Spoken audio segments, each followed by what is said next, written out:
You are welcome. Today is the 23rd day of April 2018, and today is my birthday. And on this my birthday, I wish to share a part of this story of this book I wrote. This book I have titled OMON'OBA, as proclaimed by a woman, prophecy. Eweka I, Eweka I, born on the 23rd day of April 1139. He became an Oba 40 years after, in the year 1180, and he died an Oba when he was exactly 107 years old, in the year 1246. This is my story. When I was a child, my mother used to say in Igodo, and I quote, "Owe ghaye-vbe, Owen." I never really knew what she meant, and sincerely speaking, I really did not care.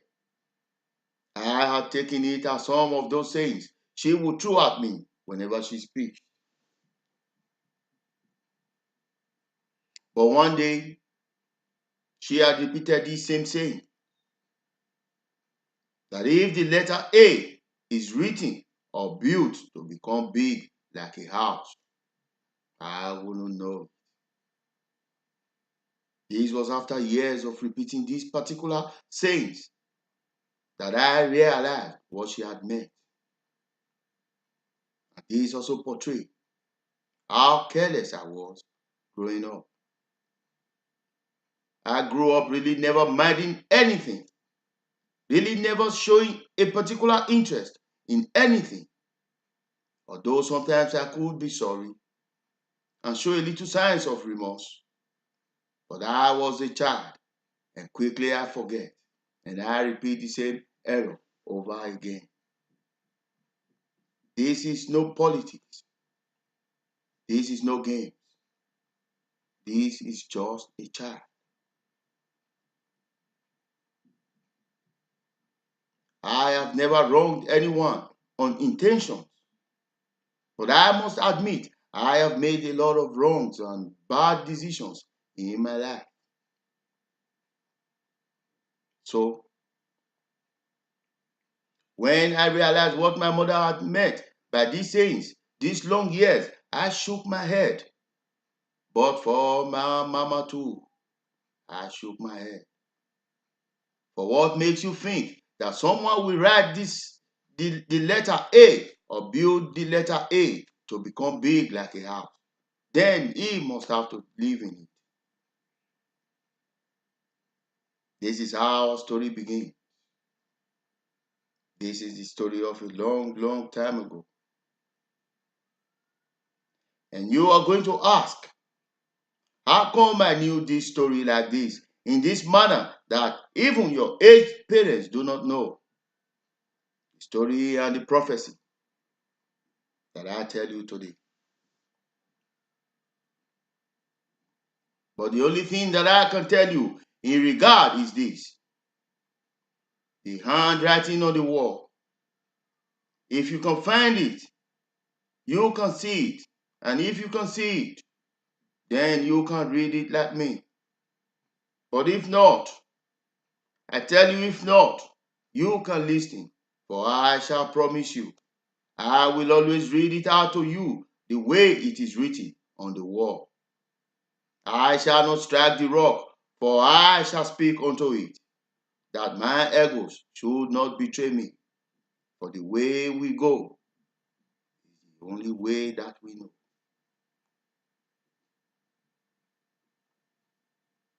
Once upon a time, a child was born without a voice in the land of Ikodomi Godo. He was born just like every one of us without a voice. He was poor, labeled, and relegated. And because of the manner of a child that he was, that child that never cried at birth, so they called him Odin, the voiceless.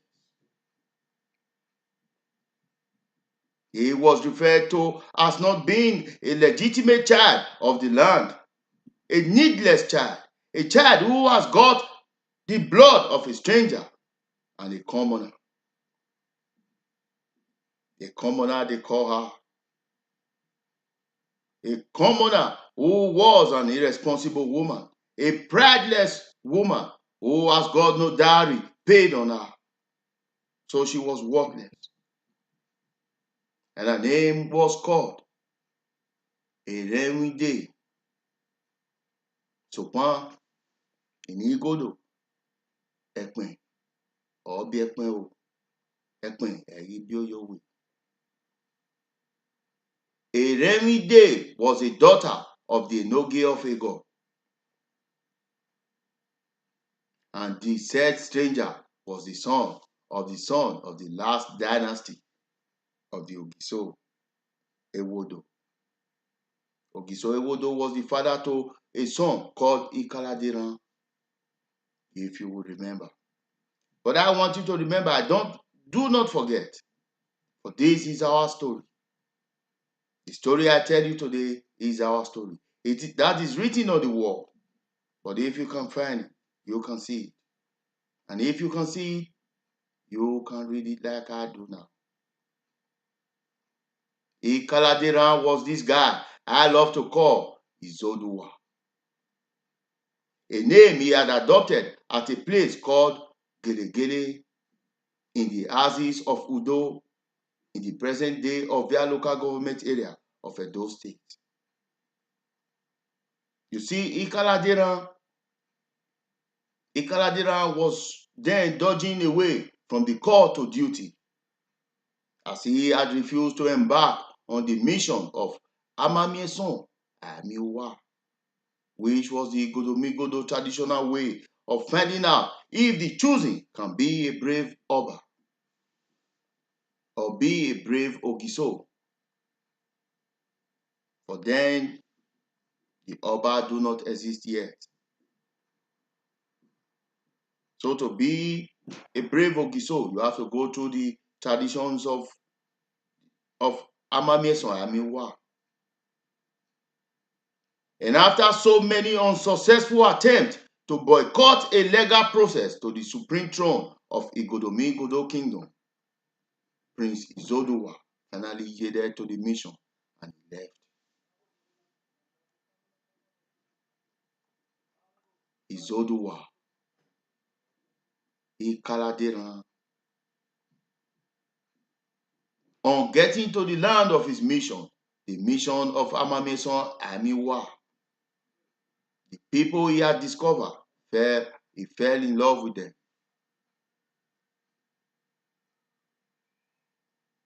When he had got to the mission, he fell in love with the woman, and he fell in love with the people as they had received him like their own, and referred to him like a found treasure, and he in return called them Ilefe. People who had received me like their own. Together they made progress. They grew. The progress grew among them, and they later made him a king. They made him king of the land. That land which is today called Ile-Ife. And like in the ways of making a king in the land that he came from, Izoduwa adopted a new name, Oduduwa, and he refused to return back home to Igodomigodo, the promised land. And then he made a distinct stool in his palace. This stool he had reserved for his brethren from the land of Igodomigodo, should they come by that path. And this too up till tomorrow and into millenniums to come will still be there, a distinct reserve too. Oduduwa became a father to his son. The son he had called, or he had named, Oromia. Oromia journeyed back home to his father's land. Oromia was a brave son, a warrior. He journeyed back home to the history of his father, to the land of his father, Igodo. But when he got to Igodo, a stranger he was, a stranger he became. But that notwithstanding, Oromia became a father to his son. A son in you, a son in me, and a son in all of us, the voiceless people. The one they refer to as nobody, the ones who are being spat upon, relegated to the shallows and shadows of men. This is what we have become, a nobody in the land of our very own father. So Oromia became a father to his son. They called Odi, the voiceless, the one who do not speak, the one who do not have good clothes to put on when the meetings are called, the one who do not have money to go to school, the ones that are relegated, the ones they called nobody.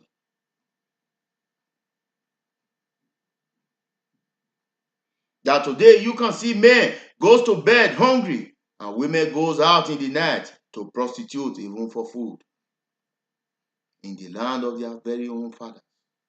And sometimes I ask myself, but why did we even fight for this land in the first place? This is now the question in our lips. We should have just walked away. We should have just walked away long time ago. Why did we even stay? Maybe long time ago or sail away with the slave master's ship to the new world, the Americas. It would have been better to be a slave in America than to be a slave in our very own father's land. Like the ill-fated narrative had taught us of a pale-looking eyes of an old-looking lad with a dropping jaw. We could throw ourselves to the ground. We could wave, and our eyes could shed blood for all we care. But until we get it right, our fate shall be written in the dust and not on the rocks, not with the white. Turn into history over and over again, but all the same episode, all the same ill-fated narrative, and with the same people. And in this manner, we had repeated the cycle. But if I could, I would have walked away, far, far away from you. We had ceased our tears, knowing truthfully the future of our fate, the repeated cycle that shall fall upon the unborn if we do not make mends our ways now. Please, if you see him, if you ever find him, just tell him he has got to make a change. And I have got to make a change too. And we have all got to make a change. This is the end of the first part of the story. It is a very interesting book. It is a very interesting book. I wish to publish it when the time comes. God willing. Osakwe. My name humbly remains Mr. Bright Owen Osagie. And I thank you.